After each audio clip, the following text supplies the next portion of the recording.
What is going on, explorers? How you guys doing out there? Wow, I thought I had some time to set up a little bit. We already got Snow Obsidian, Rez, Vargul, and Jilly. Faraway place. Already connecting up. Already plugging into the simulation that is No Man's Sky. Thank you so much, guys, for being here. We do have Rayrod coming on tonight. That is a promise. He's already contacted me. He's ready to go. I almost didn't make it here in time because I was editing a video. We got some No Man's Sky stuff coming up too, guys. Some No Man's Sky. We got a new show getting ready to start called Return of the Survivor, which was just like Revenge of the Survivor. But it's now Return of the Survivor. But, with that said, how you guys doing? Go ahead and share the show out. Share it out to everybody who's interested in a podcast for No Man's Sky. If you belong to any groups, of course, bad things might be said about me here and there. That's okay. I've got tough skin. I've dealt with Reddit. But yeah, guys, if you want to share out the show on Facebook groups or Twitter or anywhere where there's No Man's Sky people who are interested in chilling out and listening to a No Man's Sky podcast, please reach out to some of those places and see if you can share out the stream a little bit. I'm not concerned about having this channel grow because eventually everything is going to be moved over to the main channel. We talked about this last week, but one of the things that this video I just got done editing is going to be rendering pretty fast. It's very good. I want to eventually move everything under one roof. A big group of people who are space game exploring fanatics, right? I'm good, Cobra. How are you, says Vargul? I'm doing good, man. Anarchy! Look, there's Anarchy in the chat. How you doing, buddy? Miss you. Miss you guys. Every single last one of you. We had a good show last week. We had a bunch of callers call into the show. If you guys are interested in joining the show, it is the same Discord. I know a lot of people have left, but we now have No Man's Sky everything on that Discord. If you guys want to get in there, and one of the things that we do in Star Citizen, and no, this isn't about Star Citizen, but this is about the Discord more so than anything, but one of the things that we do is we get into voice comms and we play the game together. I would love to see that happen with people who play No Man's Sky. So we created multiple rooms of stuff to do there with No Man's Sky. So there are rooms where you could get in a call, play with a bunch of people, and just have fun. It's Cobra TV is a clubhouse, right? It's a clubhouse. It's a clubhouse where everybody can get together, meet new explorers, meet new players. Learn about new YouTube channels, new places to be. That's essentially what Cobra TV is, right? And that our Discord is now suited for you guys to be able to play together. So if you've left the Discord, rejoin it, look around. There's No Man's Sky rooms, and we're going to be using that same Discord to take callers tonight on the show. We're going to be from 4 to 6. Right now it's 4:04 p.m. 4:04. And we're going to talk to Rayrod for about maybe 30 minutes to an hour. He's going to stay on the call. You guys can call into the show, talk to Rayrod. We're going to learn more about the multiverse. What has happened to Rayrod? Where has he been? What has he been up to? What's going on with just everything with No Man's Sky modding and stuff like that. So we're going to definitely hook up with him. Marcus, what is up? Vanilla is in the house. What is up, Vanilla? Glad you are back, Mr. Cobra. Thank you, Razaka. Yeah, I'm back. I'm back. And again, I just want to reiterate, a lot of people thought I was jumping back just because of the hype. If I wanted to really capitalize on any hype with No Man's Sky, I would have done it on a main channel where I would have benefited more for jumping on the hype. And I'm not. That's why I chose to do it over here on a very small channel because I've already been accused of jumping back in because of the hype, right? I've already been accused of that. And well, here we are on a small channel. So it's gonna, if I wanted to benefit from this, I got a long way to go over here on this channel. A long way. The truth of the matter is, I missed the No Man's Sky community. I went too far in one direction, and I didn't. What I want to do is bring space gamers together. Space gamers. All space gamers together. I want to bring all of us together and have fun and dream about the possibilities of space travel and being in these lovely games, multiple games that allow us to do that. So that's the reason for me being over here on this particular channel, is so that way people can't accuse me of jumping back in because of the hype. I don't want to capitalize on it. I just want to be back with you guys. So with that said, I'm going to go ahead and see if I can get in contact with Rayrod. I got to get the Discord up and running. And to do that, I need to push a few buttons. Now, I don't know if I got my camera set up just right. Let me double check here. Which means I have to push what button?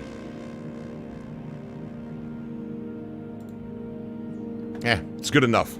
Got a little bit of the white wall showing. I've got more. I just ran out of this adhesive. So I got to put some adhesive over here and get the rest of it put up. But I guess that's okay for now. I do want to change one thing, though. I like to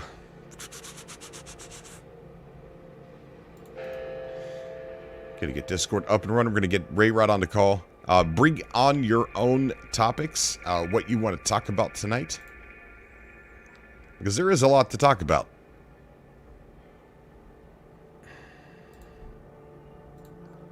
All right, we'll go ahead and untick this box. The music you're listening to is none other than 65 Days of Static.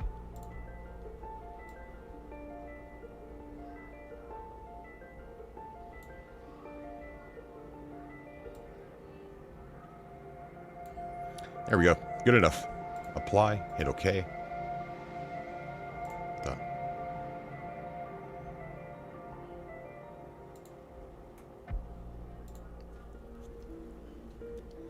All right, guys. We're going to get this show kicked off.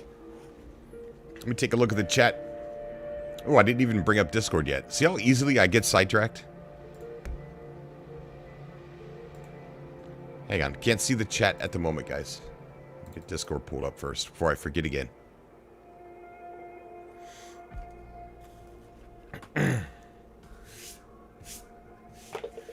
We have a brand new computer coming in. And I have nicknamed it Supercomputer.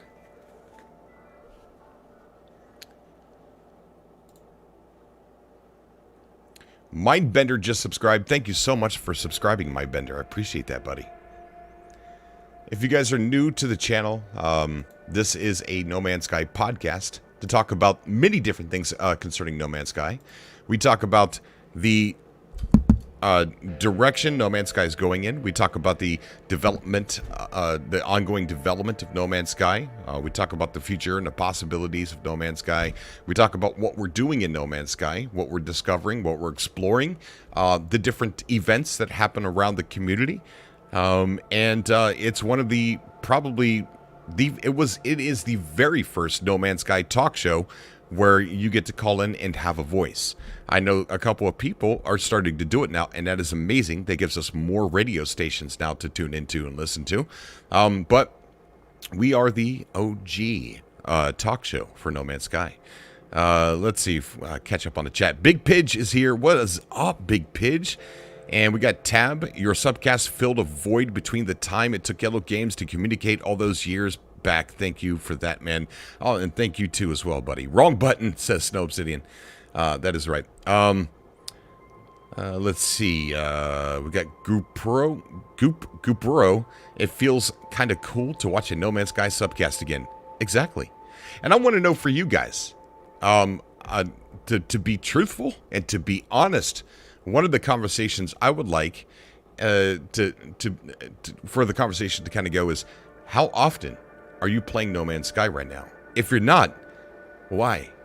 And if you are, maybe give what you're doing to the audience, and maybe it would strike some sort of invigoration in somebody else who puts it down quite often, right?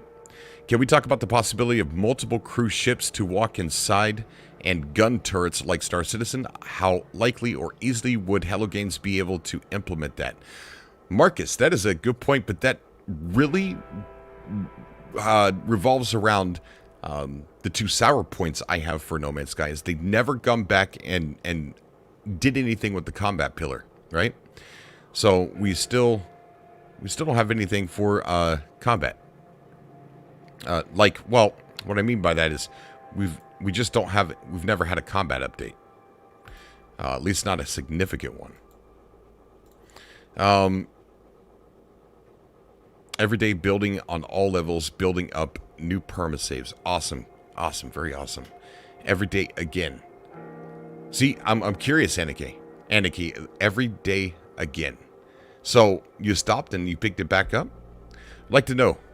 So make sure you guys call into the show tonight. Love to hear from you, Aniki. I miss you, dude. Really do. As far as, I know a lot of people have left Patreon due to my absence. And also, it's probably due to the human malware going on right now as well. But I do want to give a big announcement to the Patreon is No Man's Sky content is going to go up there. Like anything I record, anything I go to upload as far as No Man's Sky, it's going to go to Patreon first and sit there for about a few days. And also doing live edits where I edit my videos live for people to see what it looks like behind the scenes. That's also going to be up there on Patreon. So if you have left Patreon because of the absence of No Man's Sky, that's coming back. I want to play No Man's Sky. I've talked to a lot of the Star Citizen community, and because I was afraid they'd get upset with me, they're not. So because I pretty much said, look, I got to do this. I want to do this. I don't want to be pinned in a corner. So that's coming back to Patreon. Vanilla, I know Vanilla. Thank you so much, Vanilla. I appreciate that. Stubborn Ninja is in the chat. Oh my gosh, look at that. Hoping to get back to where I can support on Patreon. Thank you, man. Don't worry about it, though. Don't sweat it. I only brought it up to let people know who were still there, that I'm going to be tailoring to that portion of Cobra TV, No Man's Sky. That is the only reason why I brought it up. Okay, so let's get in and see if Rayrod hasn't messaged me. Wasn't his name something different? Where would you like to go? I want to search for a message.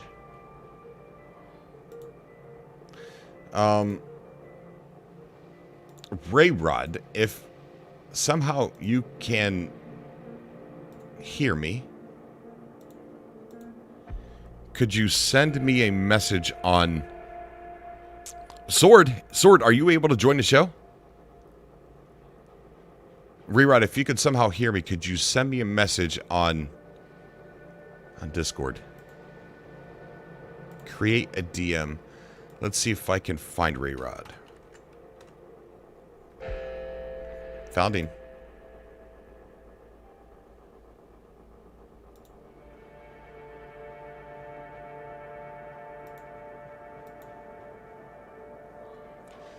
Okay.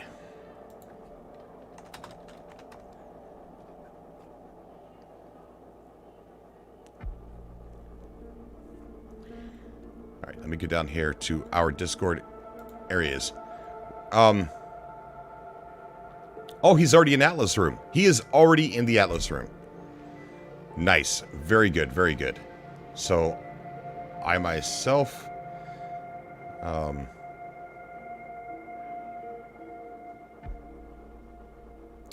where we're going to do this, Rayrod, is I'm going to give you a personal call.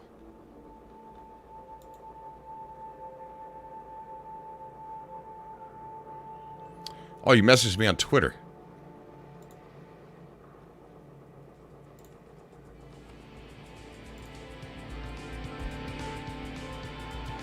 Wow, there's a lot of stuff here.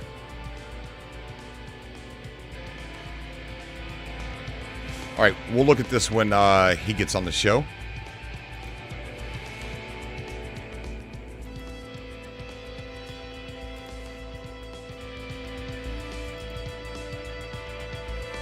Rayrod, can you hear me, buddy?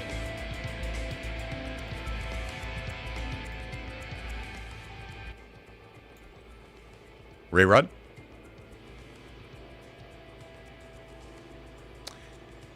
All right, so we're both on the call. I just can't hear him.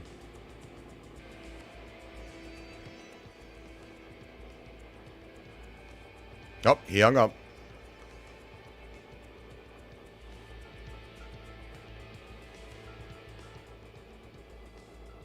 All right, he's going to check his sound settings real quick, and then he's going to rejoin the call. In the meantime, let me take a look at the chat here and talk with you guys for a little bit while he's getting that all fixed up. He was silent while I was talking to him. I see, Snow. Okay. Snow, let's see. Did you ever... Oh, he's at work. Okay.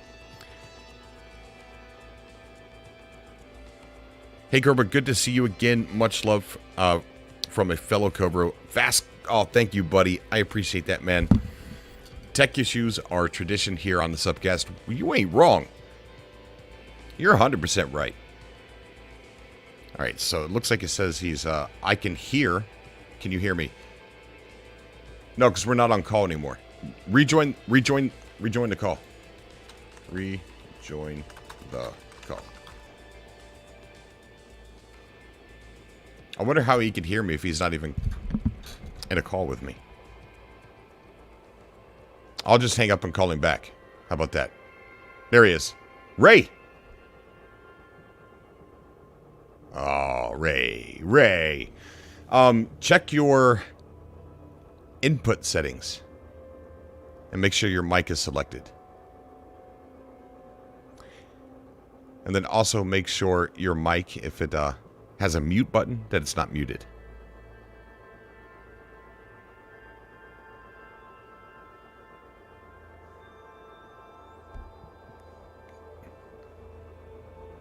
He's trying, guys. He's trying. Let me take a look at the chat. Sorry, Crowbro. I'm going to have to go. I will have to watch it back tomorrow. Catch you later. Wrong button. All right, buddy. Hey, you take care, man.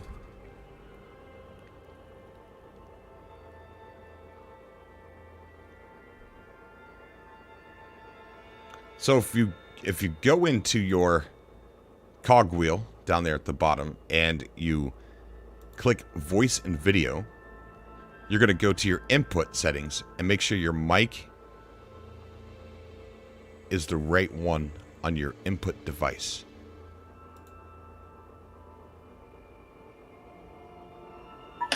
There we go. I can hear you, Rayrod. Can you hear me? Okay. I can hear. Testing. Hello? Can you hear me now? Yeah, can you hear me? Yeah, I can hear you, Cobra. Sorry about that. Nice. All right, we got it, buddy. Woo, boy, is this a throwback duo right here, huh? Yeah, I was having problems with my phone. Well, Ray, we're on the show, so we got a lot to talk about, dude. A lot of catching up from me, from me and you. I mean, you've stepped away for a little bit, and well, I don't know if you stepped away, but you haven't been as prevalent. Same with me as well. So we've got a lot of catching up to do for a lot of people. So for one, thank you for coming on the show. Number two, oh yeah, buddy, yeah. Number two, you gave me some stuff in Twitch chat that we're going to go over. Algorithm, painterly visuals. So we're going to take a look at these. Is this your work? Yes, that is some of the more recent work that I've done right before my motherboard broke, which I'll explain in a bit. Gotcha. All right, I'm going to get this thrown up on a screen here in a second. But until then, let people know what you've been up to. And then we'll get into talking about No Man's Sky, but people miss you. Okay, so regarding No Man's Sky, unfortunately, I have not been able to work on the fan project that I've been developing for it for about 2 months. but I am actually right about to jump right back into it. What happened is about 2 months ago, my PC's motherboard fried. So I took it to the store, and the store currently has it there on hold for, in for repair. But the situation is that that's when the pandemic started to, happen and all of that. So the store has been closed, issued by the governor to be closed. So my PC has been stuck inside of the store, closed, because of the virus. And so what I did was I ended up buying a new motherboard, and I just had to wait till they started to open up again. And they are finally opening up again right now. Right. So I should be able to bring it in for repair so I can continue working on the multiverse. No matter what happens, I'm still going to get this out for, all. I'm going to get the alpha out for those who are patiently waiting, and I'm just going to continue working on it even after I release it. Okay, real quick, let's give everybody a refresher exactly what you are working on. You corrected me on Twitter by not calling it a mod. Okay. So let everyone know what that is. Remind everybody. Okay, so regarding the multiverse, actually I sent a resource about this via Twitter. Yeah. So what I wrote is, it's a software that revitalizes the base game and expands upon the base game in dynamic ways, alongside combining all released No Man's Sky builds and pre-release No Man's Sky builds that are reimagined and revitalized into one multi-build hybrid that dynamically and uniquely and intelligently rebuilds itself into a completely new fan project every time that you click generate on the software. Since No Man's Sky's initial launch, as an avid fan and vanilla base game player, I've been studying and experimenting with Hello Games' game engine with the goal of progressively fully fleshing out its true potential. So the multiverse, it's not a mod, it's a software that is compatible with No Man's Sky that is also capable of creating mods. So, what I'm creating is a software that, instead of, like, in the past when I was working on the overhaul for a few years, all of that was handmade manual work. But with the multiverse, I'm creating a software that creates infinitely unique fan projects that appear as though they were made by hand, but it's going to have infinite variety through the use of advanced algorithms and maps. And I've also created my own super formula that I kind of mentioned in the past. Okay. Yeah. So, I am going to, so every build of No Man's Sky that has been officially released, from the PlayStation 4 RC1 build that I have extracted onto my computer, all the way through the latest build, all content of every single build, as far as like environments goes, and different, iconic features, because as different updates have been pushed out, a lot of content and features, a lot of stuff has drastically changed. So I think that every build is unique in its own way, and each build kind of like has a different feel and a different style to it. Right. So some things might be more desired in other builds to some people, while some things in current builds might be more desired to some people than what was in older builds. So I'm looking to take all of the things that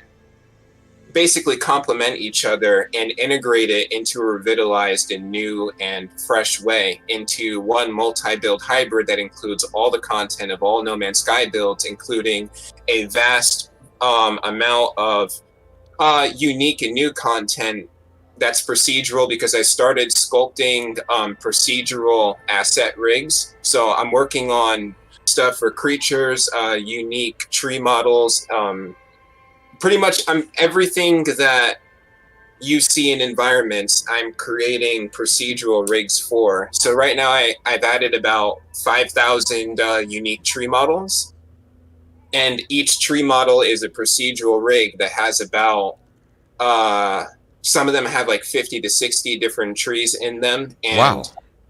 Every single part to every tree also has procedural textures. So there's going to be unique upscaled textures for every one of those trees. And I have that formula that I'm working on, which actually morphs assets progressively as you explore an environment. Nice. So essentially what you're also telling us is that we're getting Thamium 9 back. Yeah, Thamium 9. I remember that was more frequent on older builds. Like, yeah. Before they changed the names and stuff went beyond, long. Oh, and I'm also developing this for all builds of No Man's Sky. Okay. What do you mean? So I'm developing the software for all builds of No Man's Sky, including legacy builds. This means that the Multiverse, there will be a version that's compatible with the 2016 build, the Foundation, Pathfinder, Atlas Rises, Visions, Beyond, all the way through that. How the heck do you do that? Well, the MBin compiler was created by a friend of mine named Monkey Man, but I recently updated the open source software and I named all of the structs. I basically updated the MBin compiler to be compatible with all former No Man's Sky builds, and I mapped things out through the executable, and I mapped things out just by looking through the game's memory and stuff like that, and I updated the project through C#, so that will allow me to make my program that I'm working on compatible with former No Man's Sky builds as well. Yeah, so that's that. So it's going to be out for all builds. I'm starting off with the most recent build first. That's what I'm focusing on, getting out the alpha for the latest up-to-date build, and once that is fully finished, then I'm going to downport it, since the legacy builds, they're not going to be updated anymore. They're kind of just like static in there. And the reason why I'm doing that is because each build of No Man's Sky has its own style, right? So it's just like a different experience. And there are some things that were possible then that unfortunately aren't now, but there are things that were not then that are now. So it's kind of like a strange mixture of like things that I personally prefer that are on the more recent builds, but then there are things that I do miss from older builds. And I'm sure that there are a lot of other people who feel that way. So I'm just trying to, just meet all ends of that for all people. Do you have is there a way that I can exclude wires from my playtime experience? Exclude wires from your playtime experience? Yes. I'm not sure I understand your question. I don't like the wires. I just want to power my base with infinite power like before. Well, yeah, possible. Okay, we'll talk later. So that's good. We're working on this now. There's a couple of things I really want to get into. I really want to get into this the super formula that you said is in there that you're able to mess around with. Ooh, I'm looking at this picture on the screen right now. It's just absolutely beautiful. But first, before we get too deep into this, there's a lot of talk. There's this person posting on 4chan, making a lot of stuff, and he was right about the crossplay and other things. So it's a very good thing. I never thought we'd be looking at 4chan for leaks and stuff like that, but it's really exciting. However, there's a lot of stuff going around about the data mine files that people are really excited about, and you wanted to come on, and you definitely wanted to touch on some of that, and I think that's important that we talk about those data mine files. And then after you say what you need to say about them, I got something else to say about them as well. So go ahead. Sounds good, bro. So your first question was in regard to the super formula that was being talked about on Fortune. Yeah. Like, are you asking about what I'm working on, or like that? Because I can both. I mean, I would like to talk about the super formula altogether. The trademark for that is actually about to run out, so there's a possibility that Hello Games is going to be able to use it now. And you found it in the data mine files, and you said you've activated it. Now it's being talked about on 4chan, and it's part of the Rayrod multiverse thing. So yeah, just first of all, let's just talk about the super formula a bit. Okay, so just to clarify a bit about that, I have found super formula data in the files. Like, there are about seven. There's about 7 unused terrain super formulas that are dormant in the files. 2 of those can be activated for the terrain. The other ones are just not working. And there's also separate formula data that correlates to information shared in articles and other sources online, some of them are hard to find, that had to do with creatures being generated based off of bone structure. And there's also data that did morph flora on the fly. That's in the files. It's just not used, not working. But what I'm working on, that's something completely separate than what's in the files. I coded that in C#. Let me pin in that real quick. There's a lot of people in the chat saying PT raid, procedural traveler raid. Thank you so much, guys. I appreciate it. Procedural traveler is a good friend of mine, really good guy, and it's really exciting seeing you guys come over from his stream. Thank you so much. Okay. I'm sorry, Rayrod. Go ahead. Yeah. So what I created is separate. That's something different. It's something that I was working on in C#, and I'm still expanding upon that. But what is in the files, yes, there are 7 super formulas that are unused by default. 2 of them can be activated, and there is additional files that do have data that has to do with creatures being generated based off of bone structure and flora being generated with that formula, and it morphed them. You can activate some of that stuff, but it doesn't work as it used to, or maybe it's just not mapped out in regard to how to properly get it working as of currently. But what I'm working on, that'll be fine. That's different. So a lot of people think that for example, like the Araya V Rainforest Planet from the No Man's Sky E3 2014 trailer, a lot of people think that that was just completely scripted. But the assets that are used in that environment are still present in the files. They are procedural assets, most of them. Now, the Diplos, that's a static model. However, those Diplos actually have data inside of them that cause them to generate based off of bone structure. Right now, creatures, the creatures are procedural model rigs that consist of various parts, and the game randomly selects a combination of parts to create, a creature model. That, like when you're on a planet, you'll see a creature model. It might look like a combination of different creatures. Right. That's because the game selected a preset combination of parts, and each part is 3D modeled. Well, with that formula, I suspect that the creatures were generated differently based off of bone structure. And there were different, mechanics and stuff that had to do with the way that they generated, in their final output. So it didn't have to rely on a preset combination of parts because it was just generating differently. And there are articles where that was talked about by Hello Games. It's not currently in use, but it's an interesting idea how they talked about somewhere, got to find the article, but like not even a single blade of grass being the same. Exactly. Yeah, I remember that. Mm-hmm. Okay. And that is something that I've got recently. I've got unique blades of grass. That's something that I managed to do recently, and I'm planning to upload a video of that once I get my computer situated. Nice. Really? What's the ETA on that? So a lot of crazy things happen, which what happened, like I mentioned how the motherboard broke, sorting that out, then the virus, store closed, finally opening back up. The motherboard I ordered will be here in about 3 or 4 days, and then I'll be able to bring it up there. But I had a choice: either buy the same outdated motherboard that's like 11 years old for like $250, or just buy a modern one for $200.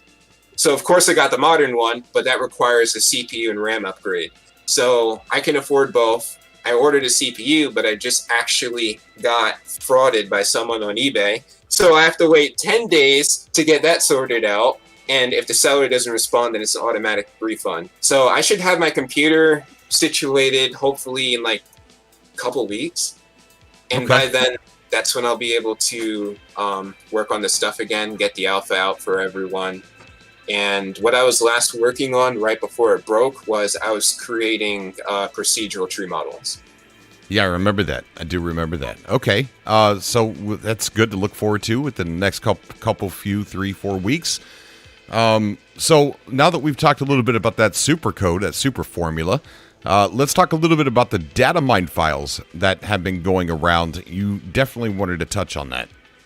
Okay, so yeah, there's like, are you referring to like the misconception that like, like there was a video shared by a friend. I believe he had like good intentions. Oh yeah, no, yeah. He had good intentions. It wasn't a bad video. I mean, but it's not just that video though. I've seen it being posted on Twitter, on Facebook. People excited about these data mine files, and there's nobody that knows these files, the No Man's Sky code, better than you. Okay, so regarding like files that were shared in a video, all of those files that were shared in there are, they've been there since the launch of No Man's Sky, with the exception actually of a couple files that were added on Beyond, but they've already been in use. So, I mean, like, I could go into specifics about everything that was shown in that video and describe what they are, how it's used, and how it's not used. I'm not sure if you want to do that. No, that's not important. I just wanted to, because, just people passing around the idea that these were things that could possibly be in the next update and stuff like that, which you just wanted to kind of say, no, they've always been there. Regarding what PT just said, right. I just, I'd also like to add that he was saying that Thunder was saying that it was a video suggesting, what could be used with No Man's Sky, etc. Yeah. You can correct me if I'm wrong. I don't remember word for word, but I think that's what he was saying. Like a theoretical video. But regarding like those files, like the rainforest, the swamp, the alpine, the alien biomes, all of that stuff, those were actually the crystal biome. All of those were actually used pre-release and can be seen in pre-release screenshots. Araya V is the rainforest biome. The alpine biome was Specura 2 from the Infinite Worlds trailer. The crystal biome is actually shown in, it's a screenshot from 2013 that you can find online. They once had it on a wall in the IGN footage video. But I don't know, I find it interesting because those files, they've been dormant since the RC1 build, which is like the build right before the official public launch. Remember when someone named Damien got the game on eBay for like $5,000? I remember he that. had he had the RC1 build right before the August 16th launch, and that was the RC1 build. Then Hello Games pushed out an official update that everyone got. The RC1 build has more stuff going on in it, but those files, they were present in there too. But basically, the point that I'm getting at is that this stuff, it's been there since the launch of No Man's Sky, and it doesn't seem like Hello Games has shown any interest for that stuff. And I'm hoping we get a variety update, but I think a lot of people have been hoping for a variety update since the first launch. And I know that we've gotten, since like the first update, and I think that we have gotten variety as far as like environments go here and there. But if you look back at, this is my personal opinion, but if you look back at, pre-release images and videos, it's very clear that a lot of artistic effort and style was dispensed into these environments. In fact, some of the pre-release environments like Yaville and Bellari V, which I did restore, I have a few videos of that on YouTube. If you look inside of there, there's about 80 times more variety in just one of those environments than every single released biome in every official build that ever was released combined. Right. There's more variety, there's a lot more going on, there's style, and on top of that, it performs better. And No Man's Sky, what messes with performance, even on high-end machines, it's not necessarily the amount of stuff going on in the environments, it's the poly count. You see, those assets that were used in the Araya V Rainforest, in the No Man's Sky E3 2014 trailer, it was actually recorded on a PlayStation 4, and it ran smoothly. Those assets were optimized, and you can actually look at those assets for that very dense rainforest, and you can see that the poly count on all of those assets are lower. The newer assets in that have been added, like in Beyond and upward, since Beyond, those assets are higher in poly count. I remember when Beyond first came out, the Lush biome actually used trees that were higher in poly count, and it lagged performance until they made some adjustments. So if assets were optimized in a certain way, then like they used to be, then you could have very dense or just a lot more going on in environments, a lot more variety without taking a huge hit to performance. So yeah, the Araya V Rainforest was recorded on a PlayStation 4, and the trailer says E3 2014 PS4 gameplay. Mm-hmm. Just something that I noticed. So there was a question in the chat. I got to go back real fast to remember who it was. It was Devlin. She said, makes you wonder why we do not get to see a cleanup in the files, though. Any idea or speculation on why they don't clean that stuff up? Is there any intention on using some of that stuff later down the road, or is it something that they're waiting for next gen? I honestly have no idea. I mean, like, if you think about it, if you look in photo mode, the cloud density function has been not working for like 6 or 7 major updates, and it's still there. So, all right. Well, okay. So that's that. What's your speculation on this whole 4chan stuff?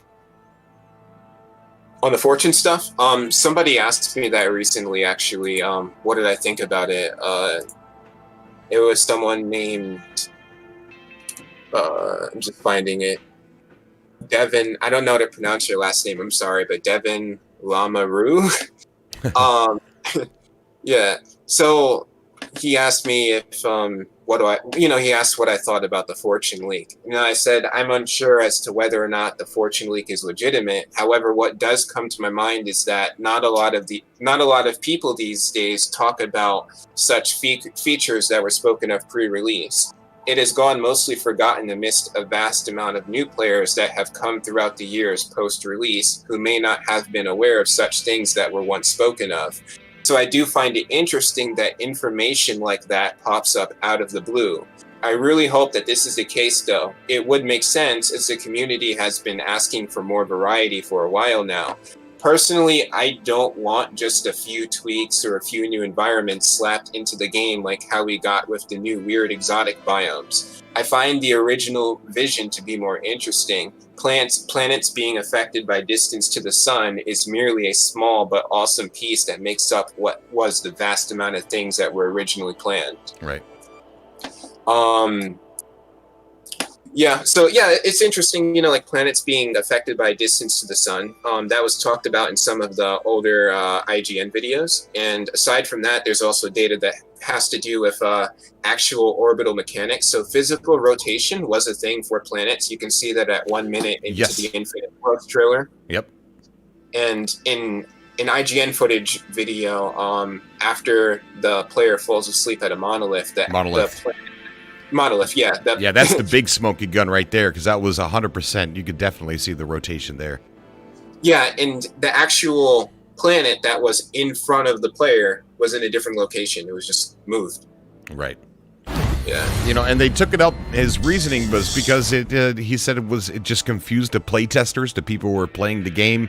And I could say this, for coming from a game that does have planetary rotation, it doesn't confuse. It actually just makes it more realistic. And to give an explanation, I'll be on one side of the star system, and I'll plot a course to go to somewhere all the way on the other side of the star system, to a far-off planet that is cold because it's so far away from the sun. And if I don't jump there right away, if I get up, go get me a soda, and if I go use the bathroom and do a couple other things, come back, maybe talk to somebody, and then finally make my way to finally warping, getting out there, what happens is I get out to that side of the star system where that planet is, and it has rotated, and the entire solar system has started to move to where I'm now on the wrong side of the planet. And now I've got to take what's called an orbital marker to get to the other side again and go back around to where I'm supposed to be. So it doesn't confuse me. It's just realistic, and I expect that if I don't handle myself properly and get there when I'm supposed to. Mm-hmm. So I would like to see that added into No Man's Sky. I really would. Um, That'd be really nice, Cobra. so, is there anything that you would like to talk about before we start taking callers?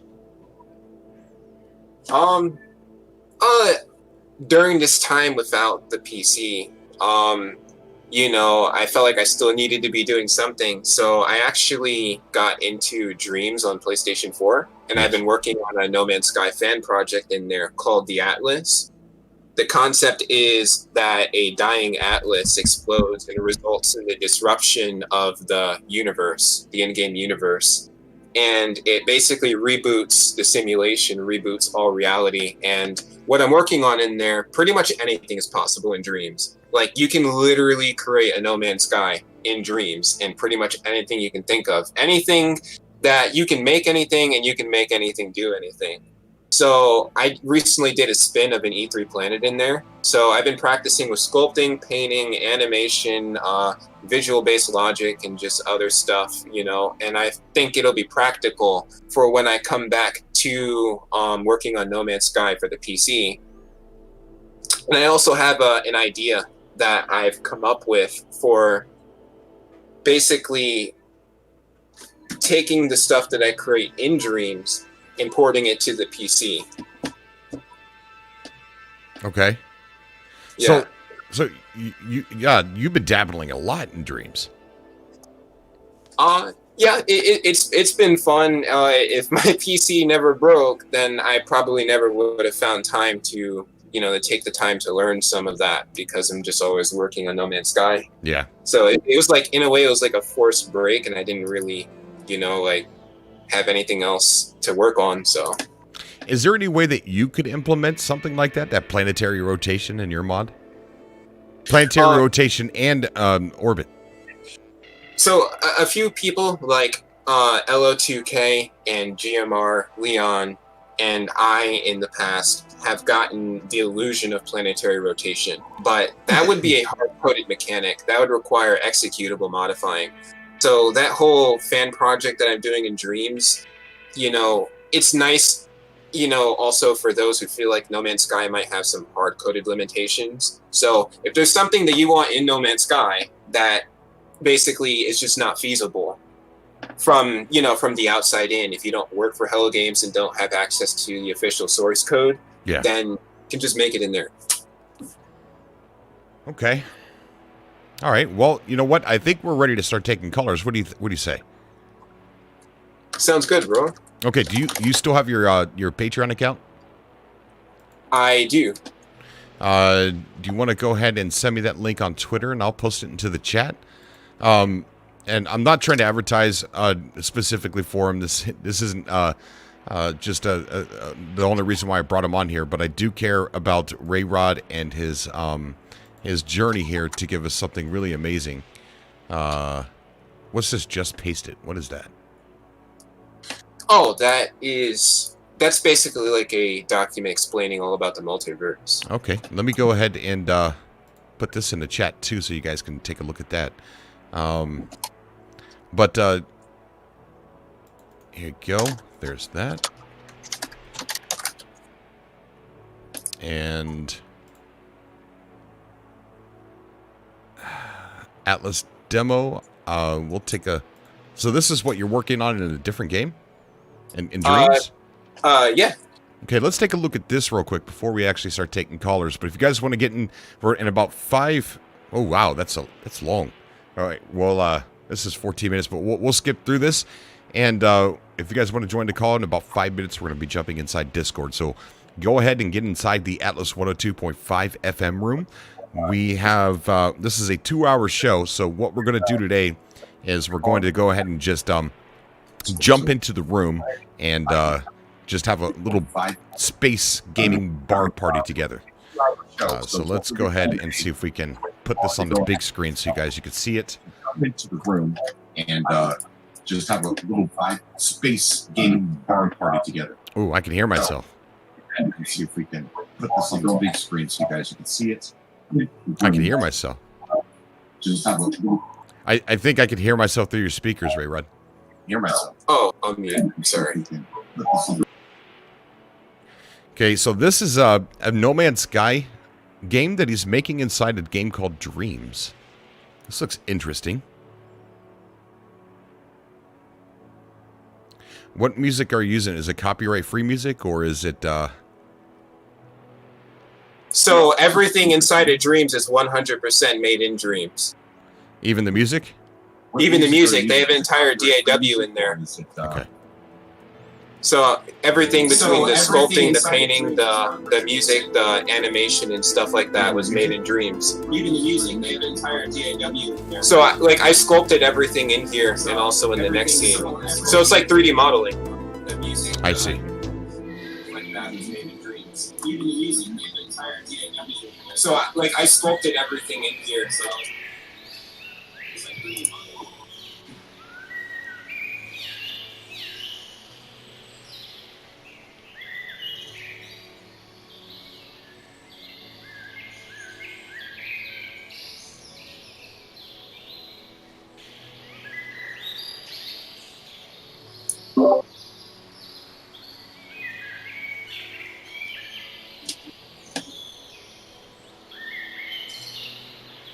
Oh yeah, Media Molecules. Like, I think they used to be like right across the street from Hello Games. Yeah, I believe so. Oh yeah, Media Molecules. Like, I think they. So Okay, so while we're doing this, let's go ahead and me and you jump down into the Atlas 102.5 FM room. Sounds good, bro. Okay, buddy. Okay. Got 21st Century Father, Stubborn Ninja, Snow Obsidian, and Vargul on the show already. How you guys doing? Oh my gosh, it's so good to be back. It is, man. Just like old times, huh? Me too. Oh man. Let me go ahead and get my volume levels turned up so I can hear you guys properly. Usually good move. Yeah. All right, so let's start. Who was here first? Me. That would be Snow. Snow. Snow, how you doing, man? Since ups and downs, mostly downs. Yeah, just been the year for it. That's for sure. Huh? Huh? Come again? No. That's what she said. It said it's been the year. It's been the year for ups and downs, mostly downs. 2020 is just a horrible year, and I take back saying Happy New Year at midnight. I take it all back. I didn't mean it. I didn't mean it. Wow. I see how it is. But yeah, I know we're trying to keep this PG and all that. I've had a lot of junk happen to me in the past. Yeah. It's been a bad year. It's been a bad year. What do you have to say about No Man's Sky today? For me, I haven't been able to play it. That's the thing. But I'm finally glad that I'm finally. I can't talk. I'm sorry. I'm glad that No Man's Sky finally has crossplay, but it's a bit too late since I broke up with my girlfriend. Well, there's other people to play with, and that brings up a good point. This is true. Join our Discord. Normally, when you come into my Discord, you'll see like, not always, but you'll see like 30 people playing Star Citizen in a voice room talking to each other. And that's one of the great parts about my Discord is that you can get in there and at almost any time find someone who's playing that game. And I would like for that to happen with No Man's Sky too. To get in there, go into one of the No Man's Sky voice rooms, get and talk to each other through that outlet, see who's playing No Man's Sky, get in there even if nobody's in there, and people start joining and just play together and communicate together. So that way you could find people to play with. Sometimes it's hard to find people to play with. And, you said that you broke up with your girlfriend. I'm sorry to hear that. Yeah. But use our Discord to be able to reach out and find someone else to go explore this beautiful universe with. Thank you. I mean, I already have one girl in my life, and that's Crystal. Yeah, okay. For those of you that don't know, Crystal's a stuffed animal, and that's all I want to know. All right? That's all you need to know. Yes, that's all. Oh, somebody's got Who's feedback. Someone's got a call coming in. Sorry, I've got. All right, And, 21st Century hello, Father. How you doing, bud? I'm good. So Rayrod mentioned that preview planets. He dug in there and discovered there's actually more variety going on than we otherwise are aware of. He's muted right now. He's probably eating something. Sorry. Well, I do have pizza, but no, I can hear you. So you said It's there not cake. were many other things going on variety-wise in those preview planets. Oh yeah, like Yavil and Bellari 5, like those are massive biomes. Like if you were to put like every single biome that has ever been released by Hello Games publicly, like there's more variety in just one of those biomes than everything combined. There's definitely a lot more going on in there. That sounds great. Although I've been playing the game recently, and I have to say it's not hard to accomplish because I've been playing it recently, and I discovered, man, this planet kind of looks like the last one I was on. What's going on here? Can I give you guys a suggestion when you think that planets look the same? Just from recent experience, take a few more minutes to be on those planets. You'll be able to see a little bit more variety. I'm just going to put that out there. I mean, you're right. Somebody's you're Hot right. Pocket's done. My eyes always go to the trees, which is like, well, I saw that tree, or the and I mean, I don't know what it is. Maybe I've been playing the game too long. I don't know. But what in the world happened between the previews, the launch of the game, that all of a sudden this variety is gone? Said it didn't impact performance, so. Well, if you go back and literally, actually look at the pre-release footage of actually Sean playing the game, right, or showing the game being played, and not use that video where it shows him walking along the waterfront, and then that rhino comes crashing out. It was think of it as a trailer made with an engine, right? So they could actually place things in there that really don't belong in the game, and not to fool anybody, but to create a game trailer that's going to grab people's attention, just like all the other game companies do that, right? So it's not that with Bellari 5 too. So Bellari 5. I've been on planets that look just like Bellari 5. hey, Cobra. Actually, Steve just asked a question about the rhino. Yes, he did. Go ahead and speak about that. So, and also regarding what you said about basically scripted events in those trailers, a lot of the demo files actually have scripted events and data in there as well. But the thing is that those weren't just like static events. It was scripted, but also procedural. So it's like they were scripting procedural events. So that kind of incident on another planet would have occurred differently than it did in that particular trailer. It was used for the purpose of showcasing, but those were still procedural events. Just like the planet there is a procedural environment and those assets are still used.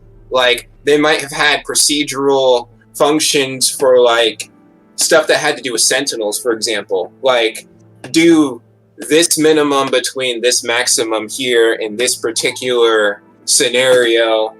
And it's really similar to what is currently going on in the game right now, as far as like the way that the rules were being used, but obviously we don't see rhinos knocking down trees and stuff like that, but those were procedural events. They were set to happen on a particular planet for the purpose of the trailer, but it was procedural data, meaning that it was still something that was procedural that would have been unique if they allowed it to happen again. Sometime, I think in it was in the Abyss update, they introduced some kind of events where stuff would occur underwater, for example. Right. It's not a rhino knocking down trees, but it's a similar kind of event like that, but it happens on different planets. It's procedural. Well, it's like that with the rhinos and the trees. There were procedural tree models that had data inside of their entity files that allowed them to be knocked down. And the creature had data with it too that allowed it to knock things over in variable circumstances in different environments. But they did, I believe that they did, set things up in a tailored way for the purpose of showcasing, No Man's Sky in there. But I don't believe it's like, oh, we just handcrafted everything here for the purpose of this trailer and that's it. None of this is even possible in the full game. We just did it for the purpose of showcasing. Right. It's all a part of the engine. And also, I don't believe that No Man's Sky is ever going to reach its full potential because it can't. No Man's Sky, the engine was created for the purpose of infinite potential. Well, what'd you say? No, it can, and it should. It was created to run on consoles first. If it were created to run on PCs first, it could have reached its full potential. Well, what I mean is, by that statement, it's like the engine, no matter how much you add to this game, even if you were to take the 2016 build, the very first build that was released, you could expand upon that and add more environments and add more features and add more functions, all of that stuff.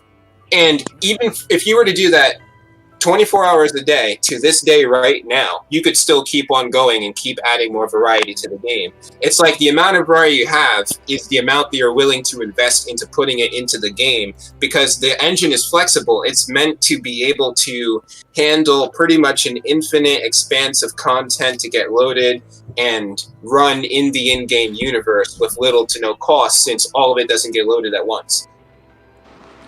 Hey, can I step in and say something? Yeah, go ahead, Vargo.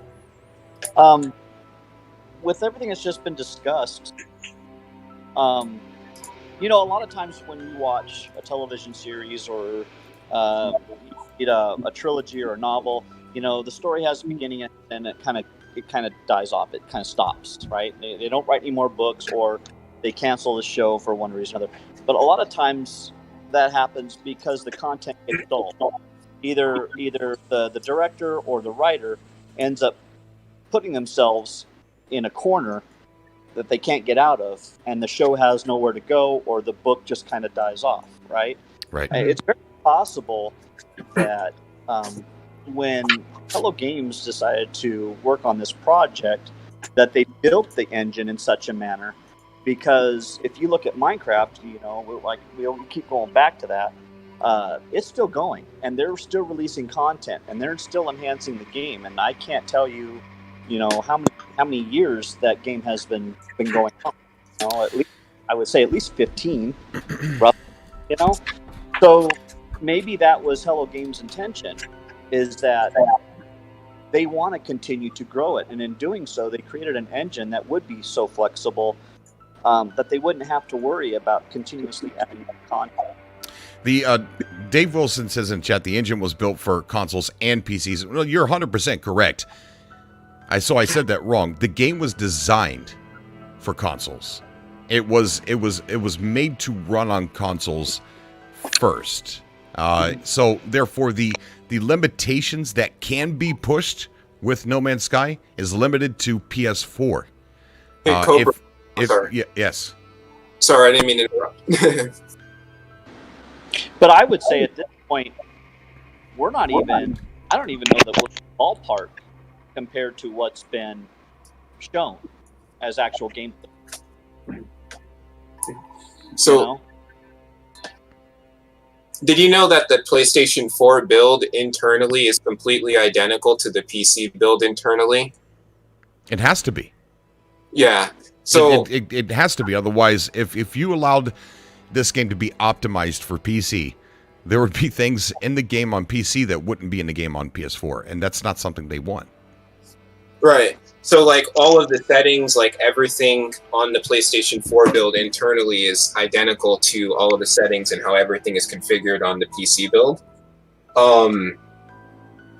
I mean, I'm not so sure if it has to do with performance, like that kind of a thing. Like, I understand that the PlayStation 4 has performance limitations, but there are ways of expanding and increasing quality without tanking your performance. A lot of the performance issues are the result, I believe, of just not really optimized settings. Like in the current build of No Man's Sky, like you can have performance drops on a high-end rig, but that can be easily avoided by simply taking more time to flesh out the way that current features that are being used right now, how they're utilized. And then of course there's like I mentioned earlier, the poly count when it comes to the models in environments and stuff like that. If you have just one tree that is high in poly count, for example, it can lag your entire game. But they have a bunch of trees that are like high in poly count, and it kind of interferes with performance. And these are higher poly count assets in contrast to what the older models were like. So those Araya V assets in the dense rainforest, they're low in poly count. So I mean, that explains why they were able to have so much going on with like performance. Silver says you don't want to make your customer base only high-end PC owners. Sometimes you do. Sometimes you do. Sometimes it's necessary, because if we don't, we stagnate. Ambition. We go, oh, we can't do this awesome game, and we can't show the world how much we can push this just because we wanted to run on a PlayStation. You can't do that, and there's other developers out there that don't do that. They don't limit themselves because of console. They actually push it as far as they can go, so that way they can see how ambitious their project can be. So yes, you do want to focus on high-end PC. I'm not saying that with No Man's Sky, but some developers do that, and they need to do that for us to propel ourselves forward. Because the PlayStations today won't be able to do what these high-end PC games can do now, but it pushes the technology forward for consoles in the future to be able to utilize that. So yes, you do. Go ahead. I'm sorry. Well, I had a question for Rayrod.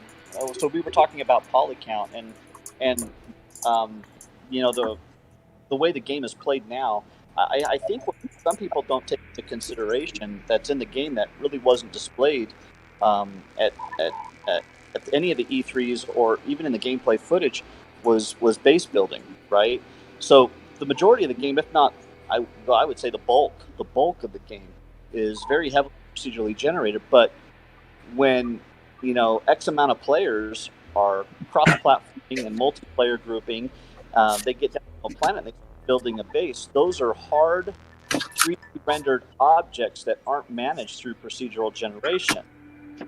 So you add enough of those game assets into the game, and your console does crash, and it's hard to render.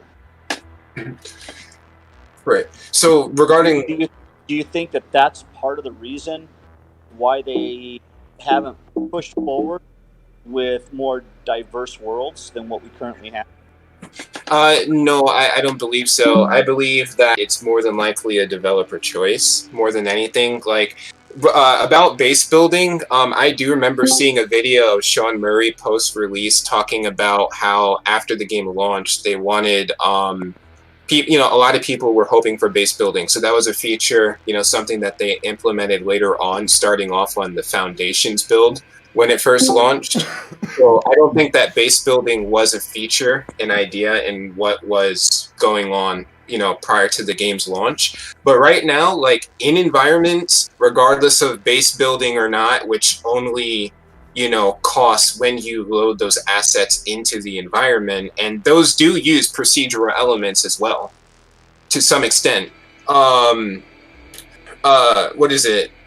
Like, you can, like, environments, like, you can have all this stuff going on, including base building objects on the PlayStation 4, on the computer, and still retain 60 frames per second plus on a PC, and I'm sure that you can do the same thing on a PlayStation 4. It's just a matter of taking the time to optimize the way that things currently are in environments in the game.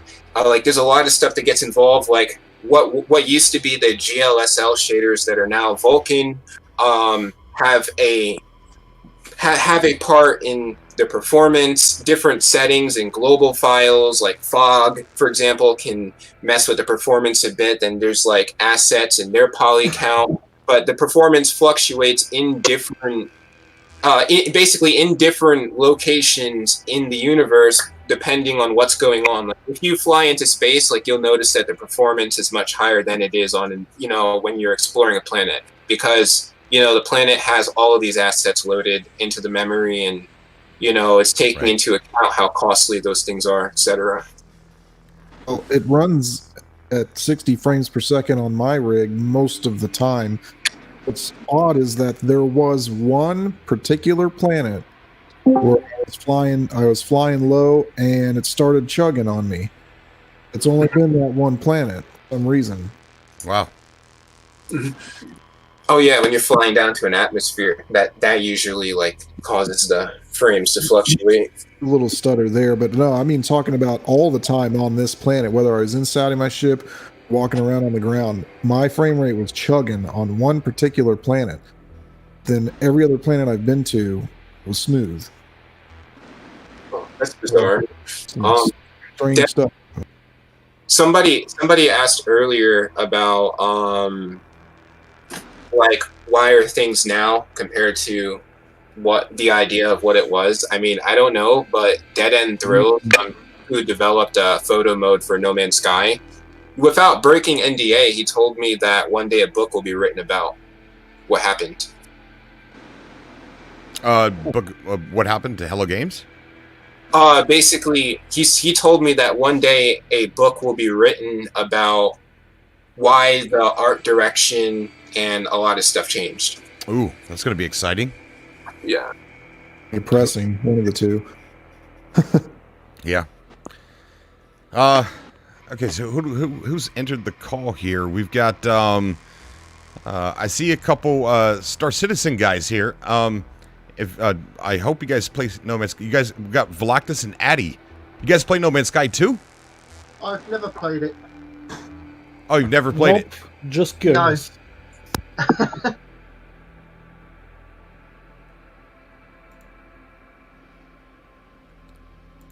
about.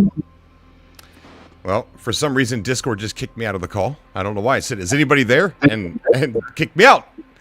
Thank you, Discord. Okay. All right, I have to go bathe my son, who's a 2-year-old. Don't worry. Okay. All right. So I just have one more thing to ask before I go, because I wanted to ask this while I was here with people who actually play the game. Okay, so I know that voice chat is active. My mic is on PC. Are the people in the Nexus, can they hear me when I'm talking or not? I don't know. Anybody know? I Anybody don't hear know. me right now? No. Every time I've been to Nexus, I've never heard anybody talk. Okay. I don't see any options for voice chat. I see options for, text and all of that stuff, and I've seen people's text chatting, but I don't see anything for voice. We'll have to run an experiment or two. I suppose. Okay, well, have a good one, guys. You too, buddy. You have a good night. We also got Cougar Killer. Pretty interesting name there. That's not what you think. Well, it's either killing actual cougars or killing older women. I don't know which one it could be. I love that car. Cougar. How you doing, man? Welcome to the show. What's on your mind?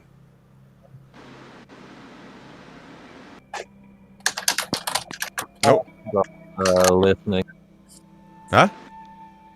I was just listening. Oh, you're just listening. Okay. All right. Cool.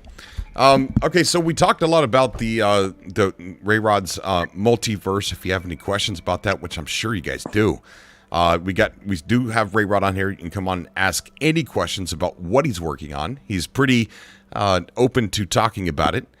He talked about having every blade of grass being unique. He talked about he's always talked about multiple biomes. Right? Do your planets have multiple biomes? I forget.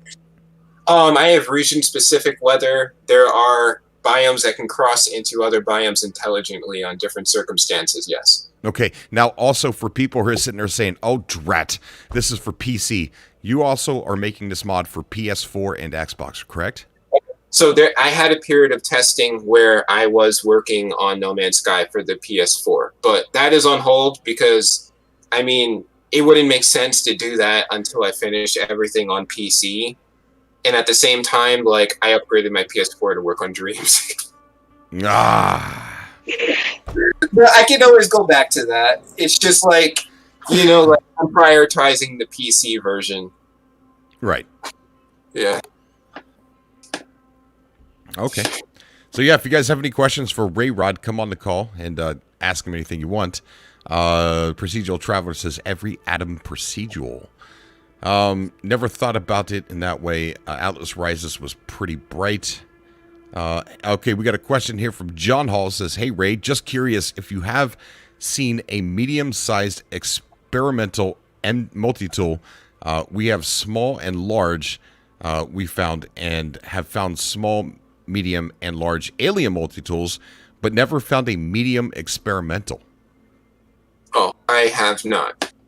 Okay, so nothing even in the files?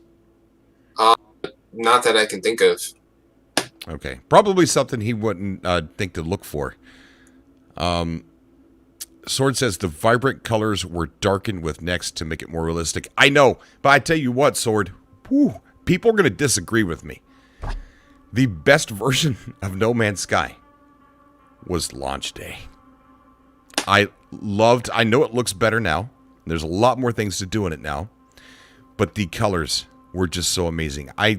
There's this one purple planet that I remember being on that the entire planet had like this purple moss growing all over it. And there were so many hills and things. This is before the land vehicles. So back then, some of these planets, you couldn't even take a land vehicle on them, right? Because they weren't a thing yet. So this planet, when you landed down on it, which was hard to find any place to land, had all these hills that were so steep. And I remember just like hanging off of one like a monkey in a tree, just looking out at the purple forest. And it was just so freaking beautiful. This lush purple thing with a pink sky. It was amazing. And the colors is something I do miss. But vanilla No Man's Sky, Atlas Rises, oh my gosh, those versions were amazing. Am I alone, or do you guys agree? I'm with you on that. I think Atlas Rises was kind of the pinnacle for me personally. Yeah. I like the Atlas Rises, I think was beautiful, but I like the version 1.07 build of No Man's Sky, which was that in the RC1. I think that the RC1 in different ways has like a lot more looser terrain generation and some other stuff. Like I believe it was toned down just a tiny bit on the first release. That's the one that you get when you delete all updates on your PS4 Blu-ray disc. That's the RC1 build. It's like the one before all the updates. Oh, I see. And you said Thunder Humping Turtle Duck is going to be playing that build on this channel, correct? Was that what you said? Huh? No? I can't hear you. Are you talking to me, Cobra? Yeah, didn't you say something about he has that build and he's going to be playing it? I don't think that was me. Oh, man, why am I making up that memory? Okay, all right. So, yeah, you know what? I would like to do a couple playthroughs of that. If you could maybe teach me how to roll back maybe some... well, it's only possible on the PlayStation 4. All you do is you just... No, I'm talking about PC. RC1 on the PC? Yeah. No, you can't. It's only accessible on the Blu-ray. But I decompiled the PlayStation 4 build, and I'm porting the environments to the PC version. Oh, man, you're going to have to let me know as soon as possible. I would love to do a lot of videos on on that build. Okay, well, I'll make a tailor-made build for you, and it'll thank also you. be separately incorporated into the multiverse anyway. But I'll give Awesome. you a separate build. Oh, thank you so much, Rayrod. Yeah, I can't wait. Okay, so if let's see if there's any more questions in the chat. See another modder that has some great stuff on their channel. Let's see. So, anybody else have any questions for Rayrod, or anybody else want to call into the show today? Or is there anybody sitting on here right now that does not play No Man's Sky that might be wondering, like, what the heck are these guys talking about? Or if you have any questions about No Man's Sky. Never heard of it. What's up, Gato? How you doing, man? Not much, brother. Wow, we've got a lot of familiar faces, familiar voices on the show today from way back.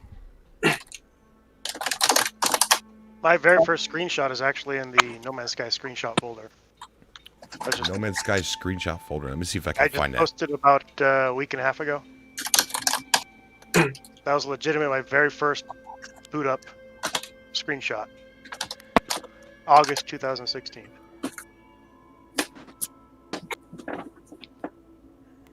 Well, we have so many categories now on our Discord. I'm sitting there trying to find it. Let's see, screenshots. Oh, with the little blue grass. First one ever. Wow. Let's take a look at Gato Kane's first ever screenshot. There it is. Memories. Yep. Remember back in the day when I asked everyone for like the first 3 minutes of their footage, and I put it all together? And there was so much I had to do 2 parts. Crap, I think I still have that buried in the nether regions of YouTube somewhere. Yeah. Wow. Such a long time ago. Right? So it sounds like, Ray, it sounds like you're using a typewriter. Oh, sorry about that. I No, was it's writing okay. it. Hey, Cobra. Yeah, buddy. Do you remember the last Waking Titan that we did? Yeah, the last Waking Titan. Yeah, yeah. So do you remember when we had to go in, rescue all those people that were stuck in the simulation? Yes, I do. 12? Yeah, So- Margot. Okay, so when shortly after that, and No Man's Sky Next launched, I believe I came on the show, and I thought there was a correlation with the NPCs that were in the Nexus and the people that we rescued in the ARG. And found out after there wasn't. The only thing that was resembling was the fact that there was 12 people in the ARG that we had to rescue, and there were 12 new alien NPCs that were introduced in the Nexus. Right? Right. Okay, so I've been watching Procedural Traveler. I've watching a lot of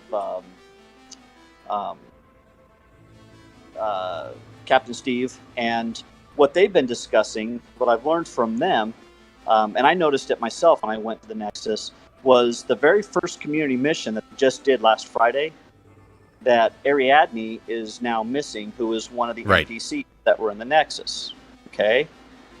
So I'm speculating, this is pure speculation, that we will probably get our update the last week of August. And the reason why I say that is because if this is going to be a reoccurrence with each NPC, and this is part of the community mission, then by the time all 12 species or 12 NPCs end up missing, that when we get the new update, it's going to cross over. And I think it'll be a combat update where we would have to go back and rescue those NPCs from the simulation. That would be nice. That would be one of the things that I've been waiting for a very long time. I mean, there's literally, if you start counting between now and the week of, I think that's a. Now, I know people have said that there's enough community missions to take us into September, but that's where I think the combat update is going to occur, right? When the game launches, we'll utilize the combat update to and rescue these NPCs. Yeah, we usually find out about a big update right about now, and then we usually have to wait until July or August. So unless they're going to run this as an ARG in-game, which you could be right, but it is a little concerning that we haven't heard about it yet. How do you feel about that? I don't know. I think the closer that we get to August, the more we'll start to hear from Hello Games or Sean Murray in Twitter. He'll probably, shed some light on some of the things they might have been. He'll start like he typically does in his posts, but who's to say? And I know that people have mentioned, again, it's just speculation and it's just lore, right? They talk about Nada and Polo being bad, not to trust them. I actually think one of them might be bad and the other one might be good. If that's the case, I think it's good and evil, and neither one knows which is which. But I think the last week when I mentioned Nada, he has that dissected sentinel sitting there on his workbench. I wonder if he was responsible for the corrupted sentinels. Probably. If he's doing weird experiments or dissecting them and rebuilding, you just don't know, right? Right. I'm just guessing. I would be wondering if it was, and that would be cool. It was fit. They could do such with different iterations of the Sentinels, and they could do with the NPCs, and maybe we at the end of the Artemis mission, I think Artemis ended up getting. Well, you had to make a choice, but one of the choices was to stick into his own iteration of the simulation, right? He's kind of his own little universe.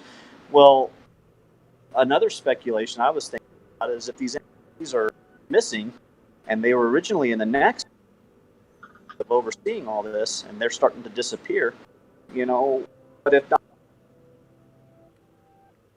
himself, since he was successful with Artemis, to start taking out these NPCs and sticking them in this their own. I think he doesn't want them to interfere. Vargo, I think your noise cancellation is a little bit too high because it's cutting you out too early sometimes. Oh, sorry. That's okay. It just seemed like it was getting worse and worse and worse as he started talking. Like, it was okay at first, and I'm like, it's fine. I won't say anything to him. And it just got worse. So did you miss out on anything? No, we got it. And okay. We got it. No, and you're right.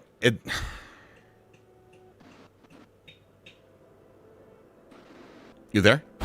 Yeah, I'm here. I have, sorry about that. I have, the alerts on. Sorry, guys. Turn that off. There we go. And I'm sorry, I didn't hear the last part, though. No, I'm still here. I was just saying that, it's possible that, Nada's finding out that some of these NPCs are taking it upon themselves to kind of, do their own research and look into these anomalous signals and stuff like that. And maybe Nada doesn't want them interfering with his plans, that he's laying a trap for us travelers or us anomalies, I guess if that's what we call ourselves.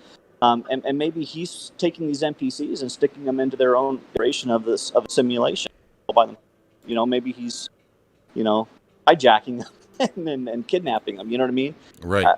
It's just, I don't know. There's a lot of lore there that's yet to be explained, and I don't know. I'm just spitballing. I'm trying to look up something while you guys are talking. Trying to bring something back up here in a second. But, yeah, go ahead. Please do a little bit of talking filler while I search for something that is relevant to what you were talking about. Before we begin... Huh? I know, I heard somebody. Let me see if this is okay. This does bring it up. All right. Let me see if I have the link. Let me see if I was smart enough to put the link in the description a long time ago. Side A. I think I was smart enough. 9 of 16. All right, let me go back. Hold on. Side B then. You know, the other thing that I found interesting, Traveler, Captain Steve, there's a lot of correlation with No Man's Sky and I think, what is it, Greek mythology, with all the names and some of the events and how things are described. And you know, if you wanted to do the research on, you know, some of the content or some of the lore and reference it with Greek mythology, that might give us a little bit of an idea where they possibly could be going with this story. Hang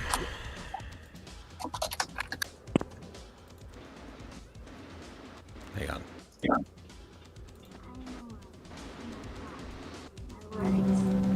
Okay, all right, so I'm going to play something on the stream. You guys are going to be able to hear it on Discord. But this kind of sounds like it's warning us. We thought it was warning us about Atlas, but it could be warning us about what you were just talking about. So here, check this out. In this space between worlds, I am alone but for my thoughts, my words. I am alone but for you. I see you. You must have known I could. You must have known what this was. Through these travels, we come to know ourselves, just as the universe comes to know us in turn. I cannot step through. I know now that if I do, all of this will be over. Lives come back to me. I have seen horrors and wonders. I have been cruel. I have become good and evil. I have grown beyond all such things, life after life. And now I am becoming you. One day, your voice will speak to you, telling you of something, some signal that needs answering. It will tell you of some secret at the heart of reality, some puzzle that needs to be solved unless all life falls into decay and oblivion. Do not listen to it. If all the world is a lie, then nothing is true, not even an explanation. Abandon it. Abandon me. It is inevitable.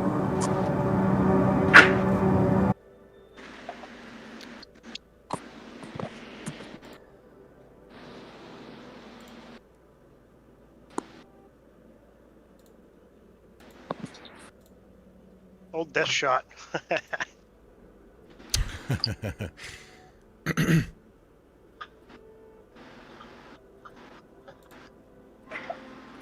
I listened in while you had it streaming. The delay is pretty short today. Oh, it's short? Okay. So I wanted to be quiet while that was playing. But it kind of falls in a line of it's we you know, we thought it could have been the Atlas, but maybe that's Nada talking. Or maybe they're talking about Nada. I'll have to go back and watch the video because and I typically go back and watch the show anyway. Chat, well, she says that it sounds like it's not a talk and saying, I have been through, I am now you, I have become good and evil.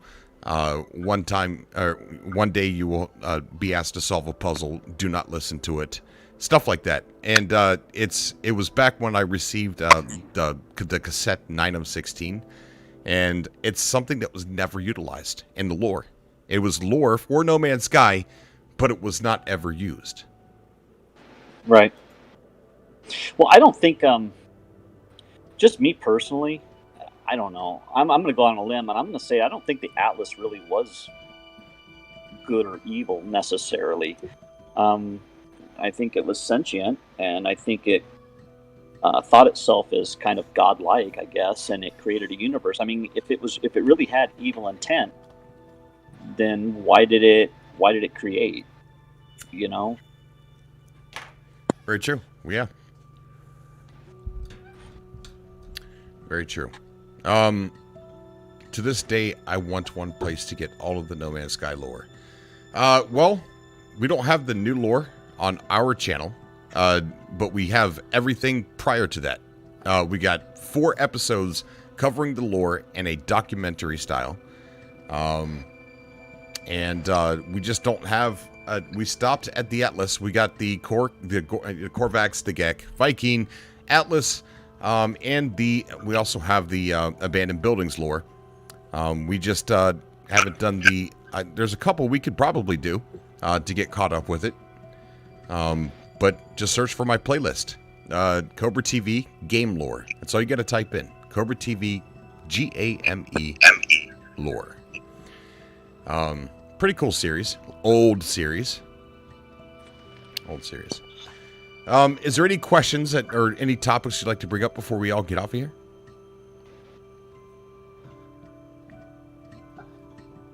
No? Shoot, really. I muted. I was about to say I have one. Go ahead, buddy. What have you guys been up to for the last 6 months? Because I feel like the last 6 months has seen a huge hiatus in normal players. Because I know, like, me, Cobra, a couple others have been kind of off of No Man's Sky. What has everyone's story been for being off of No Man's Sky for, like, the last 6 to 9 months?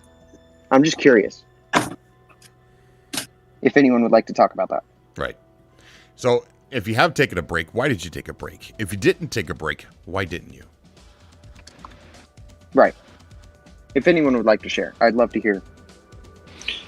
Well, like I said, I'm a huge No Man's Sky fan, and it's usually my go-to game when I want to do sandbox-based building, survival, that kind of thing, just kind of chill out. And I probably have more hours logged at that than I do in any other game in history that I've played. But sometimes I just need a break from the creativity, you know, and play something different. I think 2 weeks ago I played all 3 the new Spider-Man game. I started that and played it and finished it, and that was enough for me. So I went back to playing. It's just, you know, I play it for so long, and it's like there's other games out there that I want to experience and just check out. I've never beaten all of God of War, the new one that had released I think a year ago. So I'd like to do that eventually, but No Man's Sky is my go-to game, and I play it more than anything else. And usually when I take a break like I do, it's just like a week or so, and then I'm back playing again. That's all. Okay, what about you guys in chat or anybody else in the call here? Not really related, but I did a spin-off of the E3 2014 trailer Planet in Dreams, but this is a random thought. Okay. All right. Well, huh? Oh, sorry. No, go ahead. Oh, no, it was just like the No Man's Sky planet, that's all. Oh, I see. So, I mean, Cobra, have you played any... I'm assuming you haven't played any of the community missions. It'd be hard to ask, you know, what your thoughts are as far as, you know, speculation within the lore, right? No, I've not done too much community missions, and I just started playing No Man's Sky on the PC the other day, so restarting everything up all over again. And I did a few playthroughs. I'm going to go ahead and restart it again to start a survival mode save. So, and I'll be recording that, maybe even streaming it live over here. Right. Yeah, I would love to, you know, pick your brain and get some insight from you as to what you thought, you know. Yeah, I do think that they can run an ARG inside the game, and if they ever did another ARG, it would be inside the game. They wouldn't, I don't believe, spend the money again to do one with Allison Smith. I believe it would 100% be in-game, because it's doable to do it in-game. Yeah, they have the tools at this point. Yeah. And the disappearance of, you know, that NPC, maybe it's happening. Well, I haven't had a chance to play this weekend's community mission yet. I'll probably go home and do that tonight.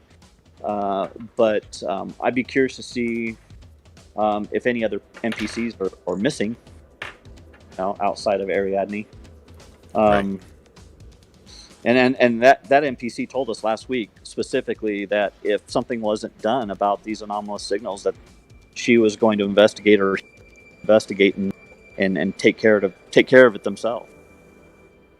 Which they did. Yeah, and now they're gone. They haven't returned to the Nexus. And that's the big what's going on. I'm curious.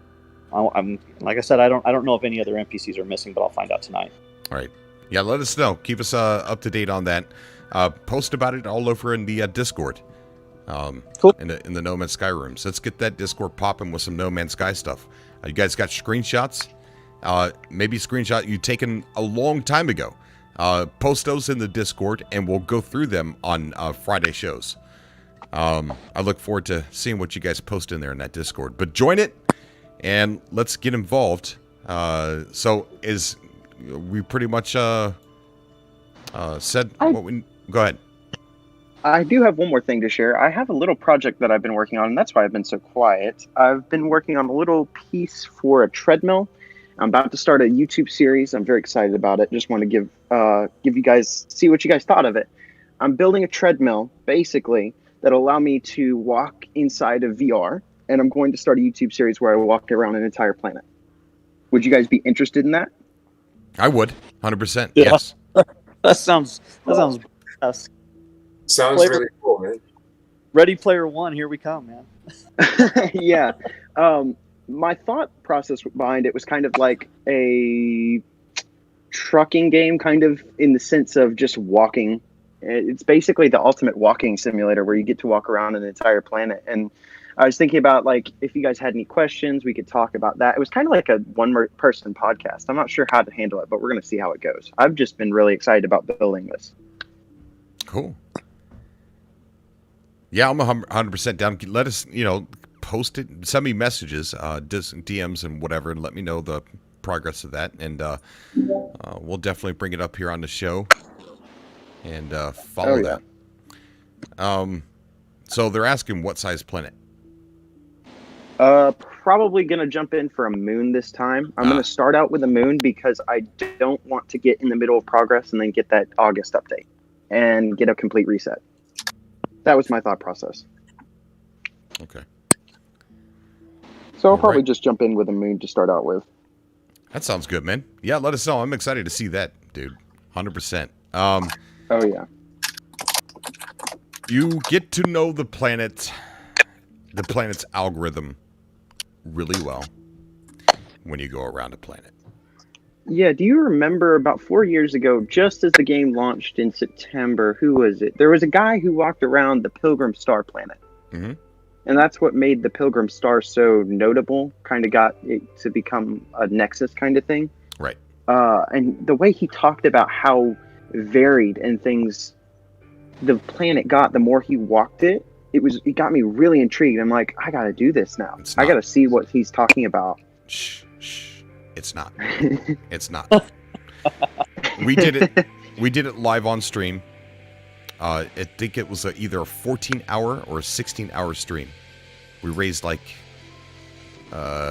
think we raised about over $1,000, and we donated. I think we donated a whole $1,000 to St. Jude.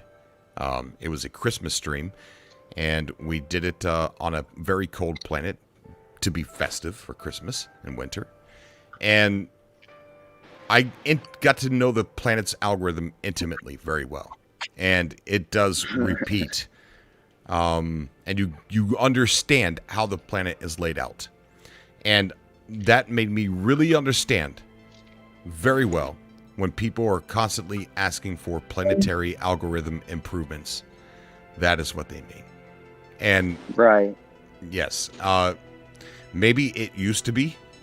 Back when, gosh, I can't remember his name for the life of me. Steambot. That's what. That's right. That's right. Yes. When he walked around the planet, maybe it was different back then, and maybe it's different now since Beyond. I don't know. I don't think so. Yeah.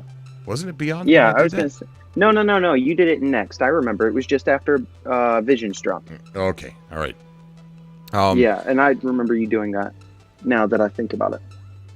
So yeah, it becomes very clear at how it's repeated, and to put it this way, it's like these big squares farther than your character can see, and they are all laid out. Some of them are flipped this way, some are flipped that way, some are, there's some there's like these squares of algorithm patches, and you can see very you can see the same thing.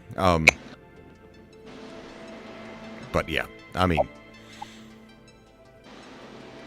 yeah, I've always been worried about that, but I haven't ever tried it. We're gonna see how it goes. There's Thunder Humping Turtle Duck. How you doing, buddy? So yeah, I was a little worried from the last stream when you were talking about the data mine files. Like I just wanted to reiterate, since you're here, definitely did not mean Thunder Humping Turtle Duck is one of my favorite people. Definitely didn't mean anything bad about it, buddy. So I hope it didn't leave a bad taste in your mouth. But I think that's going to bring us to the end of our show here. And I'm going to get off here and get ready for the next show that I have to do. So it's been awesome having you guys on the show, guys. Yeah, I enjoy being on it. I enjoy talking to you, Cobra. Hopefully, next week, we'll have a lot to talk about with maybe some developments going on with possibly an in-game ARG, which I think that is very big possibility. And hopefully we get some news on what the large content updates for the future they mentioned. Which, when they say future, think about how little time we have for the PS4. And a lot of people are going to go out and get that PS5. Yeah. So how's Hello Games going? Okay, think about this. Let this be your final thought for the night. How could Hello Games justify continuing to do big, expensive updates? Because they have to spend the manpower to do these big updates. They have to be beneficial and to drawing in new people to purchase the game. Doing that when there's a new console in the market and more people each day, even though it's going to be a staggering effect, are getting the PS5. So when they say large content updates in the future, then we are not far away from a very large content update, because there's not too much longer before we have the PS5 launch. Think about it that way. We're close to a big update. Yeah, for sure. So keep that in mind. Lay your head on your pillow tonight, and just know something big's going to happen soon. It has to, unless they're talking about next gen. Yeah, yeah. How many? I'm sorry, I don't mean to delay you, but when we did the ARG, how long was it between each clue that we got? Was it about a week? Yeah. We got I think it was about a week. Yeah. From Allison Smith. So these community missions run a week long. You play them Friday, Saturday, and Sunday, and then you have to wait a week. Right. I think it was. Yeah. So they might have done the first handful of community missions that went for a really long time just to test it out, get some new content out there through the Quicksilver store, and now they've seen how involved people are in the community missions. They're now taking it a step further, and maybe they're incorporating it as weekly missions or weekly goals and building it into an in-game ARG. I agree. I think it's going to happen. I think that's what's going to usher in this update. I really do. I feel it.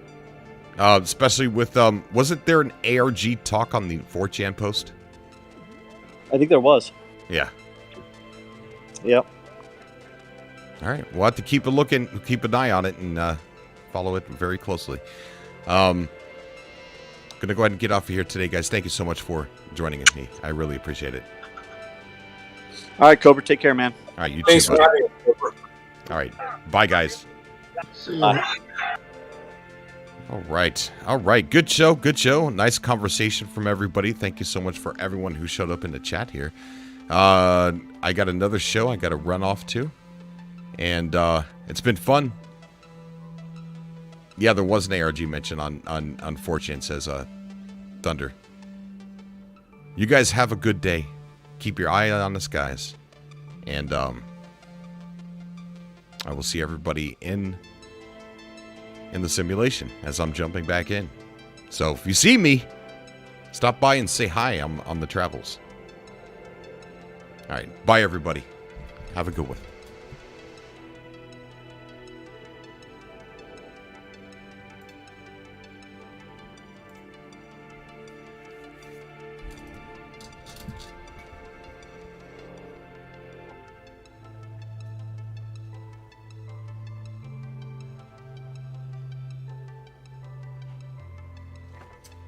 I forgot to plug myself. Sorry, I forgot to plug myself. If you guys want to support me on Patreon, that link is down below. Streamlabs link's down below too. It helps push everything forward as we just raised enough money through all of the things that we do to get a supercomputer. That way we can handle No Man's Sky and all the other games that we're going to be starting to play a lot better. No Man's Sky content is going to be showing up on Patreon way before it hits anywhere on the internet. So that is there, and I hope to see you guys there. Again, we also have t-shirts and stuff like that. Thanks, guys. Bye, everybody.